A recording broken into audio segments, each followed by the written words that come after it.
Welcome to கலாஸ் curry world. இன்றைக்கி நம்ம ஸ்பெஷல் என்னென்னா பீட்ரூட் வச்சு ஒரு தயிர் பச்சடி தான் பண்ண போகிறோம். அருமையாக இருக்கும், உடம்புக்கு ரொம்ப நல்லது.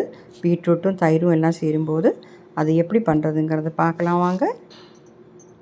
அப்போ நாம் இன்றைக்கி அந்த பீட்ரூட் வச்சு ஒரு கிச்சடி பண்ண போகிறோம். இங்கே கேரளாவில் பீட்ரூட் கிச்சடின்னு தான் சொல்லுவாங்க. ஓகே, அப்போ நமக்கு இவ்வளவும் தேவையில்லை, இது பெருசாக இருக்குது, அதனால் நான் இதோட பாதி தான் எடுக்க போகிறேன்.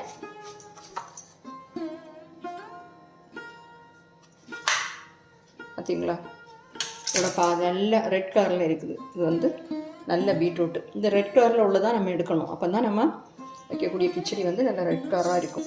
ஓகே, அப்போ இதோட ஸ்கின்னை எல்லாம் மாற்றிட்டு நம்ம பீசஸாக கட் பண்ணலாம். பீலர் வச்சும் எடுக்கலாம், இந்த மாதிரி கத்தி வச்சும் மாற்றலாம். ஓகே, இப்போ நான் அந்த பீட்ரூட்டை இந்த மாதிரி கட் பண்ணி வச்சுருக்கிறேன். ஓகே, இதை கொஞ்சம் பெரிய பீசஸாக கட் பண்ணிக்கலாம்.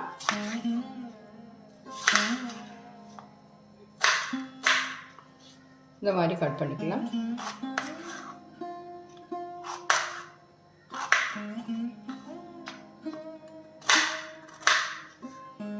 அப்போ அதையெல்லாம் இந்த மாதிரி பெரிய பீஸஸாக கட் பண்ணியிருக்கிறேன். இது நம்ம ஒரு குக்கரில் சேர்த்துடலாம். குக்கரில் போட்டால் சீக்கிரமாக நமக்கு வெந்துடும், அதனால தான் அந்த குக்கரில் சேர்க்குறேன். ஓகே, இந்த குக்கரில் சேர்த்துட்டு ரொம்ப தண்ணி விடக்கூடாது, ஏன்னா நம்மளுக்கு ரொம்ப தண்ணி தேவையில்லை. அதனால் கொஞ்சமாக தண்ணி விட்டு 2 விசில் வச்சுக்கலாம். அது அடி பிடிக்காமல் இருக்கணும், அவ்வளோதான். பார்த்திங்களா, இந்த மாதிரி கொஞ்சமாக தண்ணி விட்டு, அது முங்குற அளவுக்கு தண்ணி கூட தேவையில்லை, ஒரு 2 விசில் வச்சுக்கலாம். ஓகே, இப்போ நான் கேஸ் ஆன் பண்ணுறேன். 2 விசில் வரட்டும். வந்ததுக்கப்புறம் நமக்கு ஃப்ளேம் ஆஃப் பண்ணலாம். அதுக்கு தேங்காய் அரைக்கிறதுக்காக நான் ஒரு மிக்ஸி ஜார் எடுத்துருக்கிறேன். ஒரு 1/2 கப்பு தேங்காய் சேர்த்துக்கலாம். ஓகே, 2 பச்சை மிளகாய், சின்னதான 2, பெருசுன்னா நீங்கள் 1 போட்டால் கூட போதும். இப்போ வந்து ஒரு 1/2 டீஸ்பூன் சீரகம். ஓகே, கொஞ்சமாக தண்ணி சேர்த்து நல்லா ஃபைனாக அரைச்சி எடுத்துடலாம். ஏன்னா நிறைய தண்ணி சேர்க்க வேண்டாம், நம்மளுக்கு இந்த கிச்சடிக்கு நிறைய தண்ணி வேண்டாம், அது கொஞ்சம் கெட்டியாக தான் இருக்கும். பாருங்கள், இந்த மாதிரி அரைச்சி எடுத்துருக்கிறேன், இருக்கட்டும். அப்போ நாம் 2 விசில் வந்து ஸ்டீம் எல்லாம் போயிடுச்சு. திறந்து பார்க்கலாம். பாருங்கள், நல்லா வெந்துடுச்சு. ஓகே, இது வந்து இது நல்லா ஆற வைக்கணும். ஆற வச்சு கிரேட் பண்ணியே நம்ம சேர்க்கலாம், இல்லை மிக்ஸி ஜாரில் போட்டு அரைச்சும் எடுக்கலாம். இது நல்லா வெந்தாச்சு. ஓகே, கொஞ்சம் ஆறட்டும். அப்போ நான் அந்த குக்கரில் இருந்து பீசஸ் எல்லாம் மாற்றிட்டேன். பாருங்கள், கொஞ்சம் தண்ணி இருக்குது. இந்த பீசஸை நம்ம கிரேட் பண்ணி போடலாம், ஆனால் நான் வந்து இந்த மிக்ஸி ஜாரில் போட்டு கொஞ்சம் குறப்பாக பொடிச்சு எடுத்துடலாம். ஓகே, அப்போ நான் அந்த குக்கரில் இருந்த தண்ணியை சேர்த்து இந்த மிக்ஸி ஜாரில் போட்டு அரைச்சி எடுத்துருக்கிறேன். ஓகே, பேன் எடுத்துருக்குறோம். இதில் வந்து நம்ம பீட்ரூட் அரைச்சதை சேர்க்க போகிறேன். ஓகே, மிக்ஸி ஜார்லேருந்து அதை இதில் மாற்றிட்டேன். கையில் பாருங்கள் எவ்வளோ ரெட் கலராக இருக்குது. இந்த மாதிரி பீட்ரூட் தான் நம்ம வாங்கணும். ஒயிட் கலரில் இருக்கும், உள்ளே கட் பண்ண முடியும், அது நல்லா இருக்காது. வந்து இது கூட நம்ம அரைச்சி வச்சுக்கக்கூடிய தேங்காயும் இதை சேர்த்துடலாம்.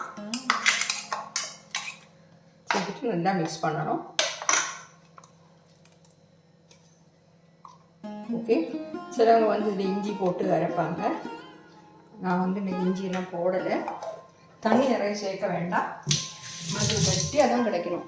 ஓகே, இதை வந்து நல்லா மிக்ஸ் பண்ணிப்போம்.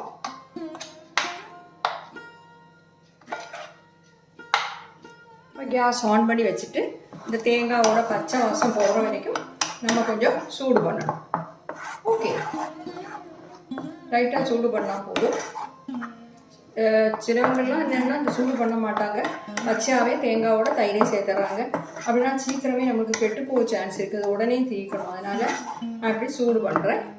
ஓகே, அதில் சேர்க்கறதுக்காக நான் வந்து ஒரு 1/2 கப் தயிர், கெட்டியான தயிர் எடுத்துருக்கிறேன். அந்த தயிரையும் நம்ம மிக்ஸி ஜாரில் போட்டு ஒரு சுற்றி எடுத்துடலாம். புளிப்பில்லாத தயிராக பார்த்து எடுத்துக்கோங்க, புளிப்பு அவ்வளோவா தேவையில்லை. அப்போ அதையும் ஒரு சுற்றி எடுத்து வச்சுருக்கிறேன். பாருங்கள், நம்ம தேங்காயும் அதோட தண்ணியெல்லாம் நல்ல மாதிரி வற்றணும், தேங்காய் சூடாகணும். அதுக்கப்புறம் நம்ம ஃப்ளேம் ஆஃப் பண்ணதுக்கப்புறம் தான் நம்ம தயிர் சேர்க்கணும். ஓகே, இது இன்னும் கொஞ்சம் இதோட தண்ணியெல்லாம் வத்தட்டும். அப்புறம் நமக்கு தயிர் சேர்த்துக்கலாம். சால்ட்டு சேர்க்கணும். சால்ட்டு நம்ம சேர்க்கல.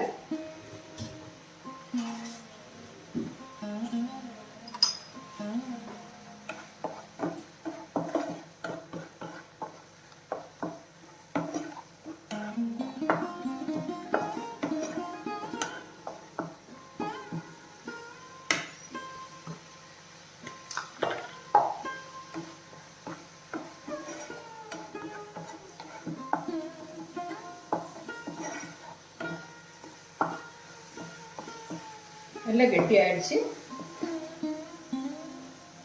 இதோட தண்ணியெல்லாம் ஊற்றி நம்ம தேங்காய் எல்லாம் நல்லா சூடாகிடுச்சு. நம்ம ஃப்ளேம் ஆஃப் பண்ணிவிட்டு தயிரை சேர்த்துடலாம். ஃப்ளேம் ஆஃப் பண்ணிவிட்டு தயிரையும் சேர்த்துடலாம்.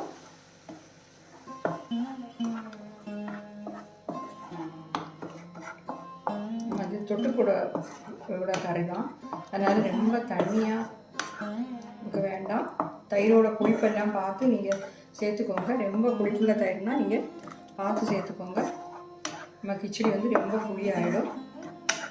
ஓகே, இப்போ நம்ம எடுத்த தயிர் கரெக்டாக இருக்குது. பார்த்தீங்களா, தேங்காய் தயிர் எல்லாமே கரெக்டாக இருக்குது. இந்த பாதி பீட்ரூட்டுக்கு மிக்ஸ் பண்ணியாச்சு. இதில் இனி நம்ம சால்ட்டு சேர்க்கலை, சால்ட்டு சேர்க்கணும்.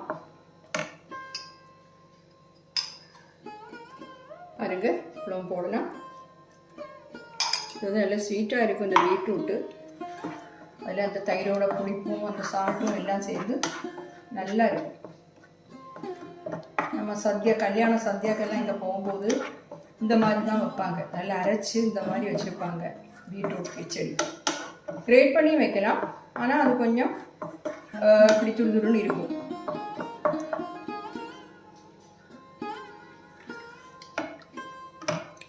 போதும், கொஞ்சம் உப்பு கூட வேணால் சேர்த்துக்கலாம். ஓகே, இதில் தாளிச்சு விட்டுற வேண்டியதுதான். வேறு பவுலில் மாற்றிட்டு தாளிச்சிடலாம். இப்போ கேஸ் ஆன் பண்ணி தாளிக்கிறதுக்காக ஒரு பேன் வச்சுருக்கிறேன். 1 ஸ்பூன் ஆயில் சேர்த்துடலாம். ஆயில் சூடாகட்டும்.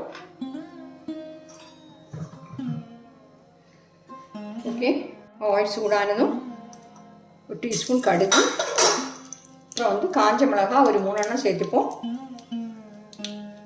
பாருங்கள், ஒரு 3 காஞ்ச மிளகாய் எடுத்துருக்கிறேன், அதையும் சேர்த்துடலாம்.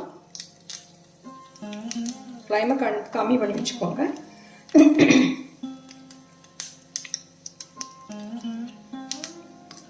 கொஞ்சம் கறி லீவ்ஸும் சேர்த்துடலாம். ஓகே, இதை நம்ம அந்த பீட்ரூட் கிச்சடி கொட்டிடலாம்.